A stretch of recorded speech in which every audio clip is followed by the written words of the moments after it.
may be on location up in Whistler, but he did go to the movies this week. And there he is, Thor Diacal, Mad Max, 30 years later. The reboot is here. Tell us all about it.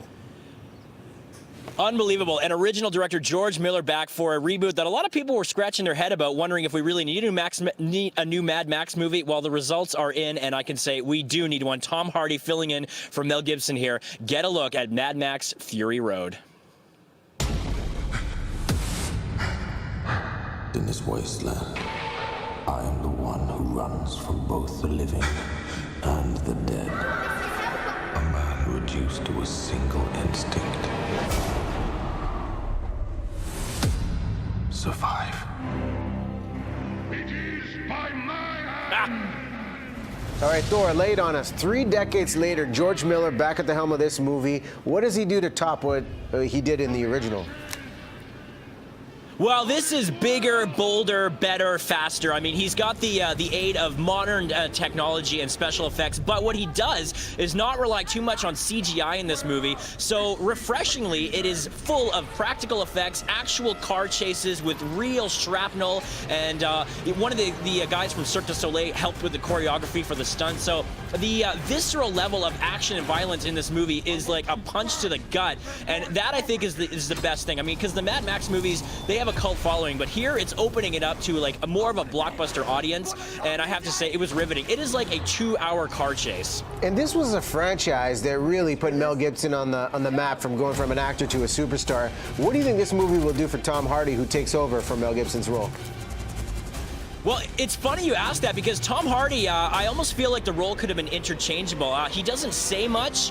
He doesn't have all that much charisma. The real star here of the film, Riaz, is Charlize Theron and her band of women that she's trying to help save from this evil warlord, played by, interestingly, a guy who was actually in the first Mad Max movie. Very cool connection there. So this is really a movie that belongs to Charlize Theron, and oftentimes Tom Hardy takes a backseat to her riveting role. So despite it being a movie that is rooted sort of in misogynistic male-only audiences, the film, because of the story, is fiercely feminist and also a wonderful flick about female empowerment, which I think will surprise a lot of people, and that means it also makes a great date movie.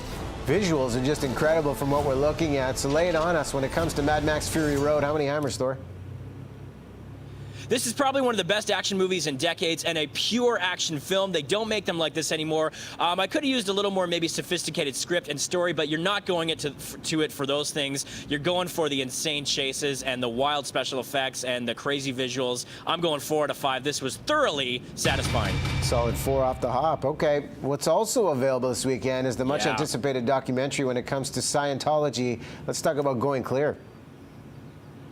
Well, this is Alex Gibney, who's no stranger to tackling controversial subjects when it comes to documentaries. And Going Clear is a riveting look at the inside of Scientology based on the best-selling book. And it really meticulously lays out the history of it through testimony, based on people that have been through the church, that are now out, and are really sounding the alarm bells about a lot of things that are sort of scary when it comes to people's involvement in this church. There's a lot of stuff with Paul Haggis, renowned Canadian filmmaker and writer, talking about his struggle with the church for years, and really, I mean, it's a slow burn, this film, right, because it relies a lot on testimony, and it's not sort of, there's not a lot of action and things like that. But if you ever had any interest in what Scientology is all about, it is fascinating stuff, and Alex Gibney does that. It's an exhaustive look at a really interesting sort of pseudo-religion, I would call it. And really, everyone complains about Tom Cruise and John Travolta, but the real villain here is David Miscavige, the way he's portrayed in the film. He's the leader of Scientology right now.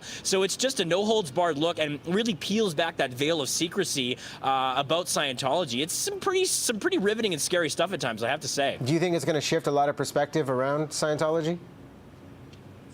Oh yeah, for any people that had question marks about what actually goes on there, this just helps fill in the gaps and really lays out the history, the sordid history of this church from beginning to what it's at now. And some of the stuff is absolutely jaw-dropping based on the testimony of people that have been through it now and are finally going public. I think it's an important documentary. It's playing for a limited run at the Van City Theater, also at the Rio at the end of the month. It's also available on iTunes and video on demand, so I urge everyone to go check it out. How many hammers, Thor?